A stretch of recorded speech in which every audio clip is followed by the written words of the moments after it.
भारत में बहरी मशकों से वापस आने वाले ईरानी जंगी जहाज को अमेरिका ने बहरे हिंद में तबाह कर दिया। ईरानी नेवी के फ्रिगेट को भारतीय हदूद से बैनुल अक़वामी पानियों में पहुंचते ही निशाना बनाया गया। तबाह होने वाले जहाज से पैगाम मिलने पर श्रीलंकन नेवी मदद के लिए पहुंच गई। भारत खामोश तमाशाई बना रहा। श्रीलंकन नेवी के मुताबिक रेस्क्यू टीम पहुंचने तक जहाज डूब चुका था। 30 जख्मी एहलकारों को अस्पताल मुंतकिल किया गया। सर्च ऑपरेशन के दौरान 87 लाशें मिली जो बहरी जहाज के हमले की हो सकती हैं। श्रीलंका की वजारत दिफा का कहना है जहाज पर 140 अफराद सवार थे, दीगर की तलाश जारी है। उधर अमेरिका और इसराइल की जानिब से ईरान पर बारूद की बरसात जारी है। अस्फहान में 15 रिहायशी इमारतों को निशाना बनाया। तेहरान में भी धमाके, कई इमारतें मलबे का ढेर बन गई। शहादतों की तादाद 1000 से जायद हो गई। अमरीकी नेवी ने बहरे हिंद में ईरानी बहरी जहाज दीना पर हमला करके उसे डबो दिया। अमरीकी वज़ीर दिफा पीट हेग्सेट ने एतराफ़ कर लिया। कहा ईरानी नेवी समझ रही थी वो बैनुल अक़वामी पानियों में महफूज है। दूसरी जंग अज़ीम के बाद दुश्मन के जहाज को टारपेडो से डबोने का ये पहला वाक़या है। ट्रंप के कत्ल की साजिश करने वाले ईरानी को हलाक कर दिया। अमेरिका और इसराइल की जारहियत, ईरान भी मारो या मरो की पॉलिसी पर उतर आया। ईरानी पासदारान इनकलाब के इसराइल पर हमलों की नई लहर, मजीद मिसाइल और ड्रोन्स दाग दिए। तेहरान 20 से 30 हजार डॉलर के सस्ते ड्रोन से हमलावर होता है। अमेरिका और इसराइल करोड़ों डॉलर के इंटरसेप्टर्स चलाने पर मजबूर हो जाते हैं। हम तो डूबे हैं, तुमको भी ले डूबेंगे। ईरान मारो या मरो पर उतर आया। अमेरिकी अड्डों का धुआं निकाल दिया। कतर, मुत्तहदा अरब अमारात, बहरीन, कुवैत, ओमान, तेहरान ने खित्ते में हर अमरीकी अड्डा निशाने पर लिया। ये वेनेजुएला नहीं, ईरान है बॉस। सुपर पावर को पैगाम दिया। अमरीका मशरिक़ वस्ता में अपने ही शहरियों को बचाने के काबिल ना रहा। कभी जहां हो वहीं रहो की हिदायत, कभी शहर और कभी सिफारत खाना छोड़ने की बात। अमरीकी सदर इत्तेहादी मुमालिक को कोसने लगे। अड्डे ना देने पर स्पेन और बरतानिया को तनकीद का निशाना बनाने लगे। आला क़यादत से महरूम ईरान की हैरान कुन जंगी हिकमत अमली, आउट ऑफ सिलेबस सवालात ने अमरीका का रास्ता धुआं धुआं कर दिया। तेहरान 20 से 30 हजार डॉलर्स के सस्ते ड्रोन बरसाता है। अमरीका और इसराइल करोड़ों डॉलर के इंटरसेप्टर्स चलाते हैं। हजारों शहादतें देने के बावजूद तेहरान हथियार डालने पर तैयार नहीं। मुबस्सिरीन ने ईरान को अमेरिका के लिए दूसरा वियतनाम करार दे दिया। अमरीकी इंटेलिजेंस देख रही है ईरान में खामनाई के बाद कौन आएगा, फिर देखेंगे क्या होता है। व्हाइट हाउस के तर्जुमान कैरोलिन लेविट की न्यूज ब्रीफिंग। कहा अहदाफ हासिल करने के लिए ईरान पर मिसाइलों की बारिश होने वाली है। आबनाए हुर्मस पर ईरानी गिरफ्त भी जल्द खत्म करने जा रहे हैं। ईरान तवानाई की आज़ाद नकलो हरकत को मजीद नहीं रोक सकेगा। अमेरिका खुद आबनाए हुर्मस में ऑयल टैंकर्स की निगरानी शुरू करेगा।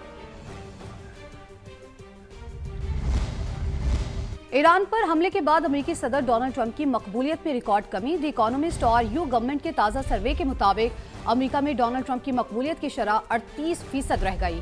अमेरिकी हलकों में क्या चल रहा है और अवाम क्या सोच रहे हैं, बात करेंगे वाशिंगटन में मौजूद समा के नुमाइंदे असफर इमाम से। असफर, ईरान से जंग के बाद डोनाल्ड ट्रंप की मकबूलियत जो है वो अवाम में कम होती जा रही है। अमेरिकी हलकों से क्या खबरें आ रही हैं, ये जरा बताइए हमें। कि जो सदर ट्रंप के अपने हामी थे वो बराह रास्त अब उनके ऊपर तनकीद करने लगे हैं। उसमें जो इन्फ्लुएंसर्स हैं वो उन्होंने भी बड़ी तनकीद की है। टकर कार्लसन जो है बड़े मारूफ इन्फ्लुएंसर्स है और यूट्यूबर्स है, और उन्होंने अपने प्रोग्राम में बड़ी सख्त तनकीद की।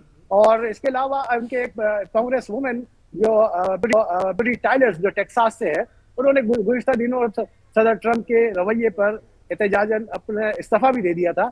और आज इन दिनों उनकी नशिस्त पे दोबारा इलेक्शन हो रहे हैं।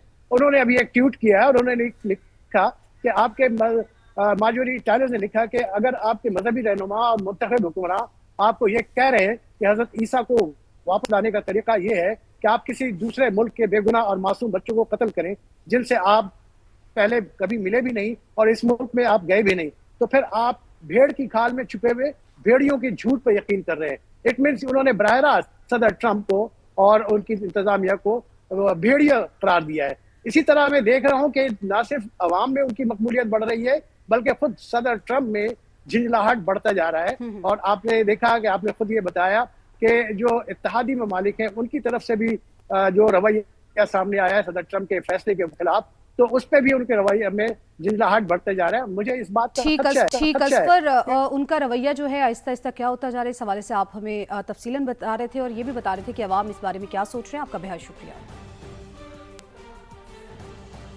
चाहते हैं अमेरिका और ईरान कशीदगी खत्म हो जाए। पाकिस्तान और दोस्त ममालिक अमेरिका और ईरान के दरमियान मुआहदे के लिए कोशिशें कर रही हैं। मुशीर वज़ीर आज़म राना सनाउल्लाह की प्रोग्राम रेड लाइन में गुफ्तगू, बोले ईरान को सऊदी अरब से गारंटी लेकर दी है कि उनकी ज़मीन ईरान के खिलाफ इस्तेमाल नहीं होगी। पहली बात तो यही है कि किसी तरह से जो है वो एग्रीमेंट हो जाए जिसके नतीजे में ईरान जो है वो इस तबाही से बचे, अमेरिका जो है वो पीछे हट जाए। वो एग्रीमेंट जिसके मतलब अमेरिका या प्रेसिडेंट ट्रंप कह रहे हैं कि जी वो क्योंकि नहीं हुआ तो इसलिए हम हमलावर हो रहे हैं, तो वो अरेंजमेंट जो है वो हो जाए। उसके ऊपर ना सिर्फ हम कर रहे हैं बल्कि हमारे कुछ दोस्त ममालिक भी जो है वो उस बारे तुर्की भी है उसमें। जी बिल्कुल, प्राइम मिनिस्टर की बात हुई है प्रेसिडेंट तैयब अर्दगान से, तो वो बड़ी हौसला अफजा और बड़ी यानी पुरुम्मीद है। और इसमें कुछ ममालिक जो हैं वो नेगेटिव अपना शैतानी किरदार भी अदा कर रहे हैं। खलीजी ममालिक के दौरान जो मामलात हैं ये बहुत ज़्यादा यानी जो है वो बाइस से परेशानी है। इसके ऊपर सऊदी अरब और ईरान के दरमियान एक अरेंजमेंट हुआ है। पाकिस्तान ने ईरान से बात की है कि जी आप मेहरबानी करें और ये ना करें। ख़ास तौर पे सऊदी अरब की बात हुई तो उन्होंने कहा कि जी वो हमें इस बात की गारंटी दें कि उनकी सरजमीन हमारे खिलाफ इस्तेमाल नहीं होगी, तो हम भी इस बात का यकीन दिलाने को तैयार हैं कि हम ये नहीं करेंगे। फिर सऊदी अरब ने ये जो है वो श्योरिटी दी है वाया पाकिस्तान। अफगान तालिबान रजीम की जारहियत का मुंह तोड़ जवाब। मशरिक़ वुस्ता की संगीन सूरत हाल। वज़ीर आज़म की ज़ेर सदारत पार्लिमानी जमातों के रहनुमाओं का इजलास वज़ीर आज़म ने एतमाद में लिया। इन कैमरा ब्रीफिंग दी गई। पाकिस्तान की सिफारती कोशिशों से भी आगाह किया। शुरका ने मौजूदा हालात में मिली इत्तेहाद व इत्तेफाक की जरूरत पर जोर दिया। खित्ते में अमन के लिए पाकिस्तान की सिफारती कोशिशों को सराहा। सेनेट और कौमी असम्बली में अपोजिशन लीडर्स और तहरीक इंसाफ के नुमाइंदे इजलास में शरीक नहीं हुए। फितनल ख्वारिज और फितनल हिंदुस्तान पाकिस्तान के खिलाफ अफगान सरजमीन इस्तेमाल कर रही हैं। पाकिस्तान में दहशतगर्दी के लिए अफगान सरजमीन का इस्तेमाल नाकाबिल कबूल है। सरहद पार से हर खतरा खत्म करने के लिए तमाम जरूरी इकदाम करेंगे। फील्ड मार्शल सैयद आसिम मुनीर का दो टोक पैगाम। जनूबी वजीरिस्तान का दौरा। यादगार शोहदा पर हाजिरी। मादरे वतन के दिफा में जाने कुर्बान करने वालों को खिराज अकीदत पेश किया। फील्ड मार्शल ने अगले मोर्चों पर तैनात अफसरान और जवानों से मुलाकात की। उनकी पेशा वराना महारत और बुलंद हौसले की तारीफ की। ISPR के मुताबिक फील्ड मार्शल को ऑपरेशन गजब लिल हक और पाक अफगान सरहदी सूरत हाल पर तफसीली ब्रीफिंग दी गई। फील्ड मार्शल ने कहा शोहदा की कुर्बानियां पाकिस्तान की सलामती और इस्तेहकाम की बुनियाद हैं।